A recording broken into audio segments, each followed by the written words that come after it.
Welcome to mass six world. आज के हम इस वीडियो में क्लास 10th स्टूडेंट के लिए 2 लेसन से कुछ ऑब्जेक्टिव क्वेश्चन लेकर आए हैं जो कि मोस्ट विवेक क्वेश्चन है।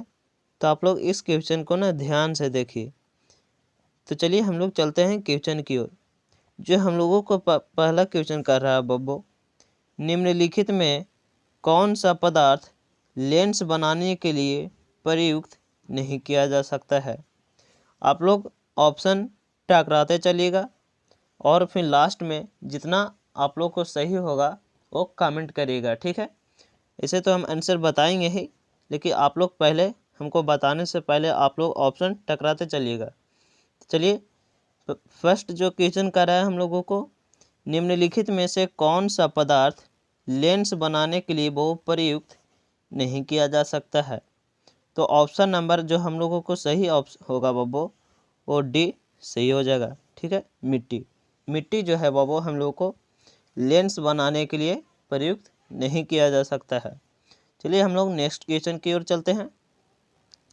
जो हम लोगों को नेक्स्ट क्वेश्चन कर रहा है बब्बो, एक उत्तल लेंस की क्षमता जो है 1 डायोप्टर है, तो उस लेंस की फोकस दूरी क्या होगी। तो ऑप्शन नंबर आप लोग को सी जो हो जाएगा वो सही हो जाएगा, यानी +100 सेंटीमीटर। वो अगर जो एक उत्तल लेंस की क्षमता जो होता है 1 डायोप्टर है, तो उस लेंस की फोकस दूरी जो हो जाती है वो 100 सेंटीमीटर हो जाती है, ठीक है। चलिए हम लोग नेक्स्ट क्वेश्चन की ओर चलते हैं। जो हम लोगों को नेक्स्ट क्वेश्चन कर रहा है बब्बो, किसी बिंब का वास्तविक तथा समान साइज का प्रतिबिंब प्राप्त करने के लिए वो बिंब को उत्तल लेंस के सामने कहाँ रखना चाहिए, ठीक है। तो ऑप्शन नंबर आप लोगों को बी सही हो जाएगा, यानी फोकस दूरी की दुगनी दूरी पर, ठीक है। ऑप्शन नंबर बी सही हो जाएगा, ठीक है। चलिए हम लोग नेक्स्ट क्वेश्चन की ओर चलते हैं। जो हम लोग को नेक्स्ट क्वेश्चन कर रहा है बब्बू, प्रकाश के अपरिवर्तन के कितने नियम हैं। वो प्रकाश के जब अपरिवर्तन कहेगा तो उसको जो नियम है वो 2 गो है, ठीक है। चलिए यही हम लोग को नेक्स्ट क्वेश्चन कर रहा है, प्रकाश के प्रवर्तन के कितने नियम है। तो वो प्रकाश के अपरिवर्तन और प्रकाश के परावर्तन, ये दोनों को जो नियम है वो 2 गो है, ठीक है। इतना आप लोग याद रखिएगा। चलिए नेक्स्ट क्वेश्चन जो हम लोगों को कर रहा है बब्बो, कह रहा है सरल सूक्ष्मदर्शी में किसका उपयोग किया जाता है। तो ऑप्शन नंबर आप लोग के बब्बो जो हो जाएगा डी सही हो जाएगा, यानी उत्तल लेंस के। और सरल सूक्ष्मदर्शी में जो उपयोग किया जाता है वो उत्तल लेंस किया जाता है, ठीक है। चलिए हम लोग नेक्स्ट क्वेश्चन देखते हैं। नेक्स्ट क्वेश्चन जो हम लोग को कह रहा है बब्बो, किसी माध्यम का अपवर्तनांक का मान होता है। वो किसी माध्यम के जो अपवर्तनांक का मान होता है बब्बो वो sin i बटा sin r होता है, यानी ऑप्शन नंबर ए जो हो जाएगा आप लोग को सही हो जाएगा, ठीक है। चलिए हम लोग नेक्स्ट क्वेश्चन देखते हैं। कह रहा है बब्बो नेक्स्ट क्वेश्चन, एक उत्तल लेंस होता है, वो एक उत्तल लेंस जो होता है वो किनारों की अपेक्षा जो होता है बीच में मोटा होता है, ठीक है। यानी ऑप्शन नंबर जो हो जाएगा सी सही हो जाएगा। चलिए हम लोग नेक्स्ट क्वेश्चन अब देखते हैं। नेक्स्ट क्वेश्चन जो हम लोगों को कह रहा है, अवतल लेंस का आवर्धन m बराबर होता है। वो m बराबर जो फार्मूला होता है बब्बो, m बराबर फार्मूला क्या होता है, m बराबर जो फार्मूला होता है m बराबर वो हम लोग को v बटा u होता है, ठीक है। यानी ऑप्शन नंबर हम लोग को क्या सही हो जाएगा, यानी ऑप्शन नंबर डी जो हो जाएगा हम लोग को वो सही हो जाएगा, ठीक है। चलिए हम लोग अब नेक्स्ट क्वेश्चन देखते हैं। जो हम लोग को अगला क्वेश्चन कह रहा है बब्बो, गोलीय दर्पण में फोकसांतर एवं वक्रता त्रिज्या के बीच जो संबंध है बब्बो वो r बराबर 2f है, यानी ऑप्शन नंबर जो हो जाएगा हम लोग को ए सही हो जाएगा। बहु गोलीय दर्पण में फोकसांतर एवं वक्रता त्रिज्या के बीच जो संबंध होता है बब्बो वो r बराबर क्या होता है 2f होता है। ठीक है, चलिए हम लोग देखते हैं नेक्स्ट क्वेश्चन। नेक्स्ट क्वेश्चन जो हम लोग को कह रहा है बब्बो वो कह रहा है निर्गत किरण एवं अभिलंब के बीच के कोण को कहते हैं। तो वो निर्गत किरण एवं अभिलंब के बीच के कोण को जो हम लोग कहते हैं वो परावर्तन कोण कहते हैं। क्या कहते हैं? निर्गत किरण एवं अभिलंब के बीच के कोण को क्या कहते हैं? परावर्तन कोण कहते हैं। यानी ऑप्शन नंबर आप लोग को बी जो हो जाएगा वो सही हो जाएगा। चलिए हम लोग नेक्स्ट क्वेश्चन देखते हैं। नेक्स्ट क्वेश्चन जो हम लोग कह रहा है 1 मीटर फोकस दूरी वाले उत्तल लेंस की क्षमता क्या होगी? वो 1 मीटर फोकस दूरी वाले उत्तल लेंस की क्षमता जो होगी वो 1 डायोप्टर होगी। यानी ऑप्शन नंबर आप लोग का डी जो हो जाएगा वो सही हो जाएगा। ठीक है, चलिए हम लोग अब नेक्स्ट क्वेश्चन देखते हैं। नेक्स्ट क्वेश्चन जो हम लोगों को कह रहा है बब्बू वो क्या कह रहा है? कह रहा है कि किसी अवतल दर्पण द्वारा काल्पनिक एवं सीधा किसी अवतल दर्पण द्वारा काल्पनिक सीधा तथा आवर्धित प्रतिबिंब बनता है जब वस्तु की स्थिति जो होती है बब्बो वो दर्पण तथा उसके फोकस के बीच होती है। क्या होती है? दर्पण तथा उसके फोकस के बीच होती है। यानी ऑप्शन नंबर आप लोग के ए जो हो जाएगा वो सही हो जाएगा। चलिए हम लोग नेक्स्ट क्वेश्चन देखते हैं। नेक्स्ट क्वेश्चन जो कह रहा है हम लोग के बब्बो किस दर्पण द्वारा प्रतिबिंब जो होता है वो सीधा और छोटा होता है? किस दर्पण द्वारा वो प्रतिबिंब जो बनता है हम लोग को सीधा एवं छोटा बनता है? तो वो आप लोग को याद होगा उत्तल दर्पण जो द्वारा प्रतिबिंब जो हम लोग को बनता है वो सीधा बनता है और हम लोग को वस्तु से छोटा बनता है। ठीक है, आप लोग याद रखिएगा। चलिए हम लोग नेक्स्ट क्वेश्चन देखते हैं। नेक्स्ट क्वेश्चन जो कह रहा है अवतल दर्पण है तो वो अवतल दर्पण जो है हम लोग को वो अभिसारी है। अब सारी नहीं बल्कि अभिसारी। अवतल कहेगा तो अब सारी है। ठीक है, चलिए अब नेक्स्ट क्वेश्चन देख रहे हैं। कह रहा है उत्तल दर्पण से बना प्रतिबिंब होता है और उत्तल दर्पण से बना प्रतिबिंब जो होता है बब्बो वो क्या होता है? हम लोग के काल्पनिक एवं छोटा होता है। जब भी वो उत्तल दर्पण से प्रतिबिंब बनता है वो काल्पनिक और वस्तु से छोटा ही बनता है। आप लोग याद रखिएगा। ठीक है, तो उत्तल दर्पण से बना प्रतिबिंब हम लोग को कैसा होता है?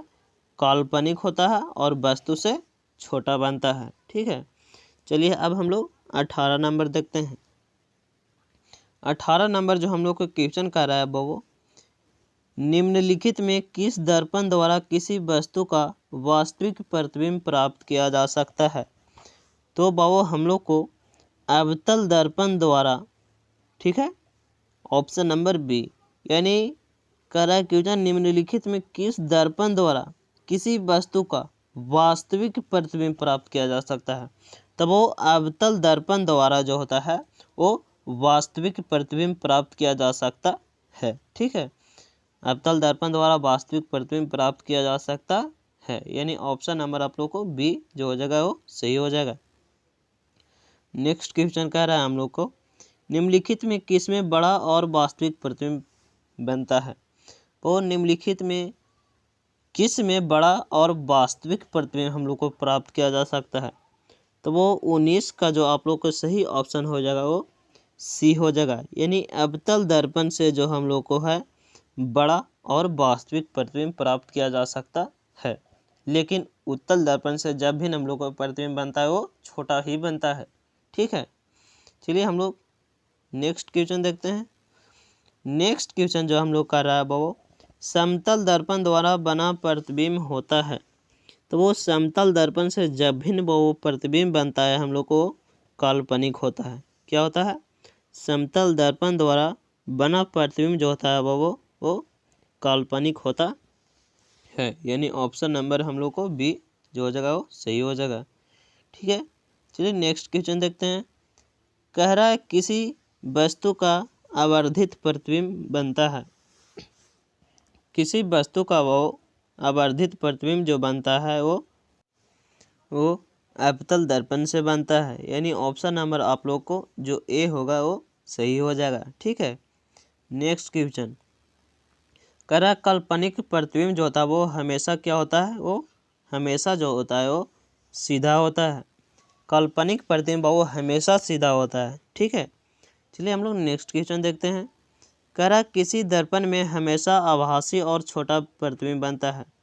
वो किस दर्पण में हमेशा जो होता है आभासी और छोटा प्रतिबिंब बनता है।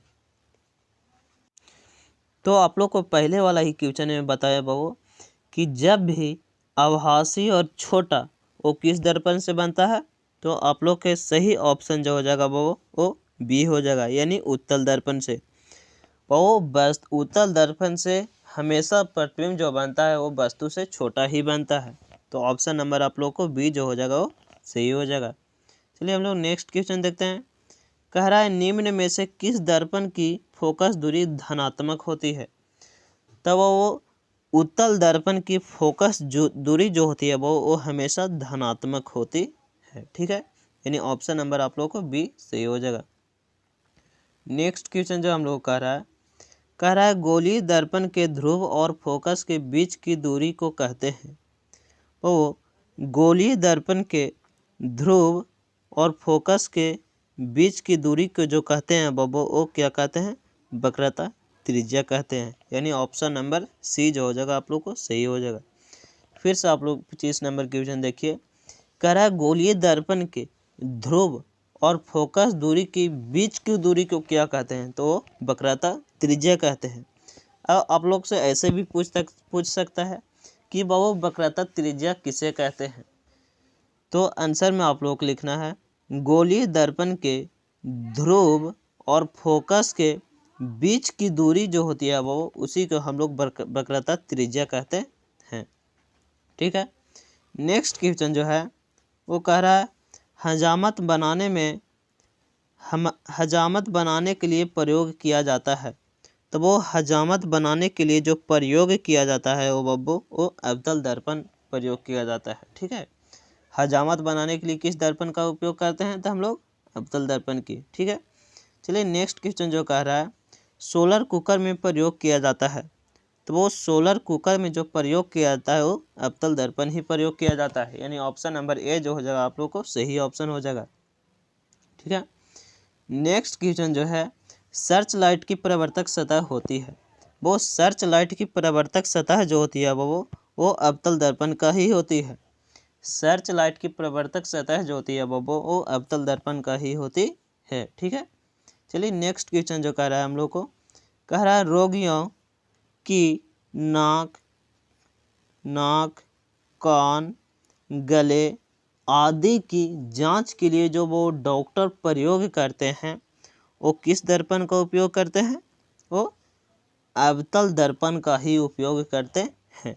वो जब हम लोग डॉक्टरों ही जाते हैं तो उन लोग जो जांच करता है नाक कान गले आदि की जो जांच करते हैं वो अवतल दर्पण का ही उपयोग वहाँ पे करते हैं। ठीक है, तो ऑप्शन नंबर आप लोग को जो हो जाएगा वो ए सही हो जाएगा, यानी अवतल दर्पण का।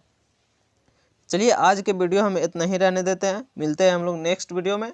तब तक ऐसे ही आप लोग ध्यान से पढ़िए, क्योंकि अब जो आप लोगों के पास टाइम बचा है वो बहुत ही कम बचा है। आप लोग मेहनत करिए, जितने भी आप लोग आगे लिख कर रखे हैं कॉपी में उन सभी चीज़ों को आप लोग ध्यान से देखिए, मेहनत करिए, रिवीजन करिए, क्योंकि अब जो आप लोग के पास समय बचा है वो बहुत ही कम बचा है। चलिए हम लोग मिलते हैं नेक्स्ट वीडियो में,